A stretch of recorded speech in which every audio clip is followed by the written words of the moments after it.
Damian Coory, it's been a while. I'm glad to see you. How have you been? Good, Josh. Good to see you too, mate. Very good to see you. Hope all's been well. I've been pretty well, Yeah, given the election drubbing. I know. So I haven't Yeah, had a chance to talk to you about that. Lots of other things have been going on, and I wanted to sort of wait a while till the dust had settled, because usually that's yeah. when things come out and you get a clearer picture.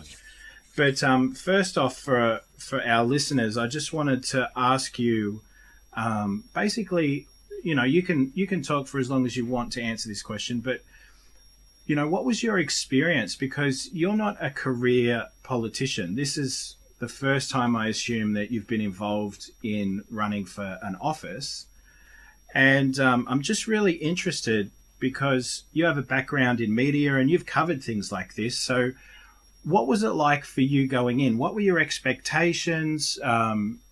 Did your experience meet your expectations? Was there anything that you found difficult? Just in general, for someone who wants to live vicariously through you, what was it like? I can think of better people to look vicariously through, but anyway. Um, well, there was two campaigns for me basically because it was my own experience running as a House of Representatives candidate for the seat of Ryan in Brisbane, and then there was my work that I did with the Liberal Democrats more broadly and specifically to help Campbell Newman in his Senate push. Um, and so I guess the biggest shock for me, or the biggest learning for me about the Australian environment, is how much it's changed since the late 90s and 80s when I was a journalist before I went into PR and then moved overseas for 20 years. Um, it's a different game in a lot of ways in this country now, where uh, it doesn't appear to be the news value that's getting the stories up. The first big shock came when we announced Campbell's run for the Senate. And we did that in what you call, like, typically you sort of do this thing called a doorstop, where you invite the media to come to a particular location. They all come to a particular location. You've set up something. It's usually outdoors, so they don't have to set up lights. It's that sort of casual kind of thing. It was a Sunday. It was mid-COVID, so there was a lot of COVID news going on, of course. But we put Campbell out there, and I thought, I mean, for Victorians, this would be the equivalent story of, Jeff Kennett announcing he's running for the Senate.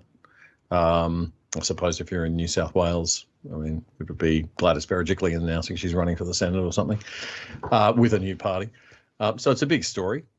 He was also the former Lord Mayor of Brisbane for 7 years before he was the Premier of Queensland. So this is not a low-profile politician, to say the least. So I expected, pretty much blanket coverage of this thing. We did the usual press release, did the announcement.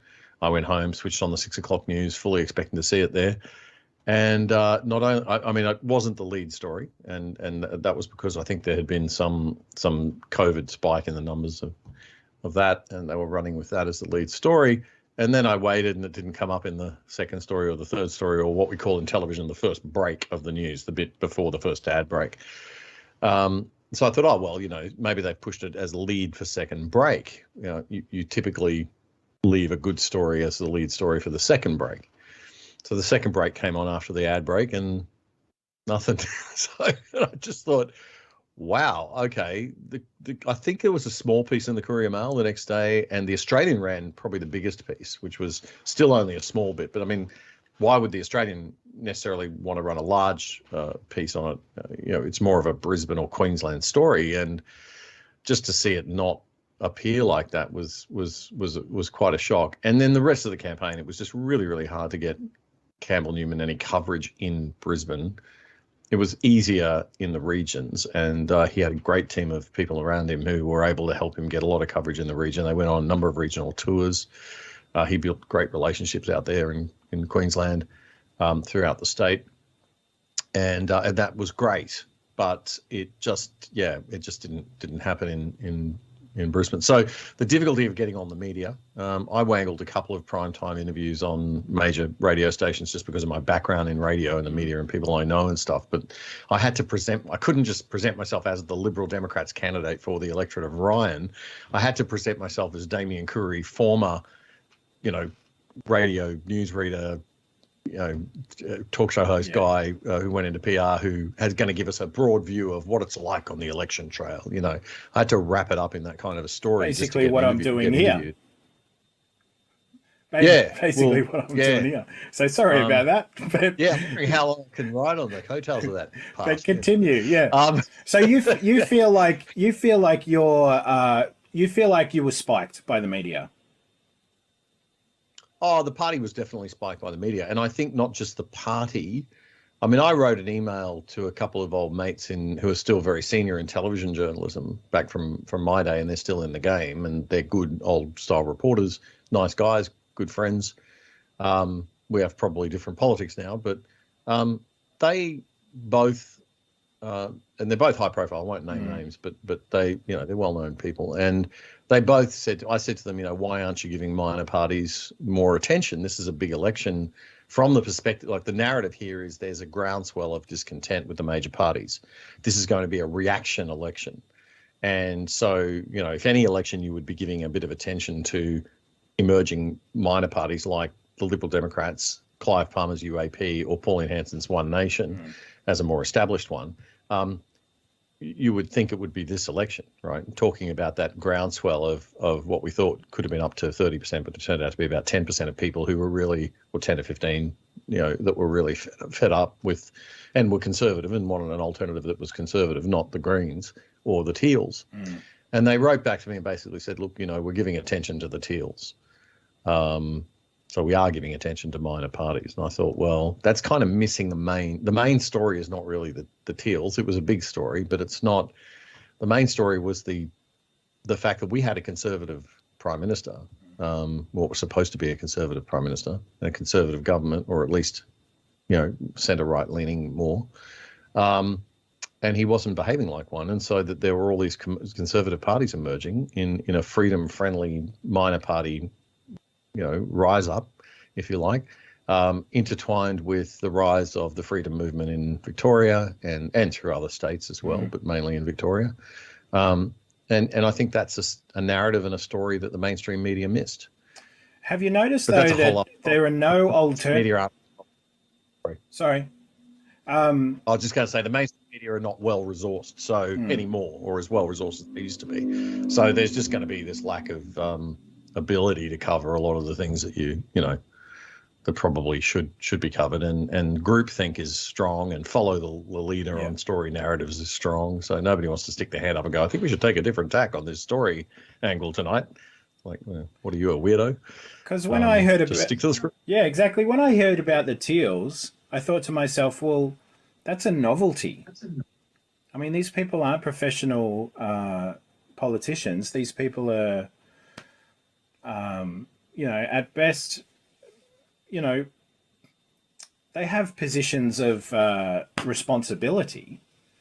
But I found that since the Teals were basically importing a carbon copy of their policies, it's hard to call them independents. Yeah. So, I mean, let's be realistic about what the Teals were, and I don't want to get sued, and I don't want to say anything, too negative, but so I'll be positive about it. I mean, I think what Simon Holmes à Court did, and I wrote a piece on this for The Spectator, I think what he did was excellent in terms of just pure political strategy. It wasn't, in my humble opinion, ethical. But essentially what he did was he decided upon three principles, right, very early on. Well, he decided early on, I think it was the night that he got tossed out of the Liberal Party event in Josh Frydenberg's electorate by Josh Frydenberg, that he decided he was going to take Josh Frydenberg down, and he did in 3 years, which is pretty amazing, in Kooyong to do that. So he basically decided then, I think, that there were three big issues for inner city elite Australians. And I don't think this strategy would have worked outside of central Sydney, Melbourne and Brisbane. We didn't have any Teal candidates in Brisbane. He didn't run them here. And that's why we wound up with three green. So all of Brisbane's inner city electorates are now green. So we have the most green MPs, three green MPs at federal level out of the four that are in Parliament. The other one's Adam Bant in Melbourne, of course. That's the House of Representatives. There's a few in the Senate, of course. But that little cluster in central Brisbane, and then the cluster of Teals in Melbourne and Sydney, and I think Perth, maybe Adelaide. I'm not 100% sure. I need to research that. But it would appear to me that he kind of had that intention. So, what he did was really marketing 101. And marketing 101 seems to defy, and this might come as a shock to people, but it defies most of the minor parties, and it defies definitely, to a certain extent, the major parties even. The very basics of marketing, go out and find out what people want to buy and give it to them, is what Simon applied. And he simply, cleverly worked out the three big issues for those inner city elites, and they were women's equality and rights in the workplace, or the perceived, ongoing women's issues that we hear endlessly. Number two was the climate change, obviously. Well, it's probably number one, really. And number three was the integrity issue. Okay. So he's taken those three issues of concern that weren't being addressed by the incumbent Liberal Party. So he's basically saying, okay, these are three gaps in the market. If you did like a management consultancy thing and you're looking at all the companies in an industry and you're trying to find the gap, he found it, right? So that's the gap. He's got a small market, probably wouldn't have worked outside of the inner cities, but he's identified that's his target market. He's looked at the gap on what's on offer for them from a marketing business perspective. He's found those three issues. Now, got to set up a party. Ooh, that's a lot of paperwork. It's a lot of hassle. It's a lot of compliance. It's a lot of regulations, a lot of time. He's a busy guy, so he probably thought, and all of this is speculation, let me underscore. I'm making all this up, right? This is just an observer, an educated guess. But he probably thought it's probably easier just to go with backing some independents. So I'll take the capital and revenue that I've got from all these investors, or donors, whatever they are, and I will assign it to these independents who agree to follow these three principles, these three values, these three core messages, right? Now, I have a theory that he might have actually started seeding and planting and promoting, and this is all legitimate. I mean, there's nothing sneaky or nasty or wrong about doing this. It's perfectly okay if you believe it. These are the things he believes. He's got every right to go out there and push them in the media and stuff. And I reckon they did a pretty good job of pushing those three things onto the agenda. So if you look at kind of the ABC coverage, and they may have engaged a PR firm, I have no idea, but who knows? I mean, I would have if I was them, and I had the money. You'd engage a PR firm, you'd get them out there talking to the media every day, putting out press releases, and you'd be promoting and pushing the narratives that support those three ideas, right? So you'd be out, and if you look at the kind of coverage, every time how did they attack and bring down ScoMo? I mean, in my opinion, ScoMo did enough to bring himself down, but they injured him. Every time he was injured, if you look at the coverage on the ABC and other mainstream media, it was always around integrity, women's issues, or climate change, right? So, I don't know if that was how deliberate or strategized that was, but it's not a big stretch to say, well, maybe that's how they did it. They drove that really well. They did a very good job of it. And as I said, it's totally legit. They have every right to do that. The bit that isn't legit is sort of, I think, presenting as independent, and presenting as Teal. I mean, those two things were a lie, in my opinion. Presenting as independent when you're really a collective and you really are operating quasi-party-like in the messaging and the structure.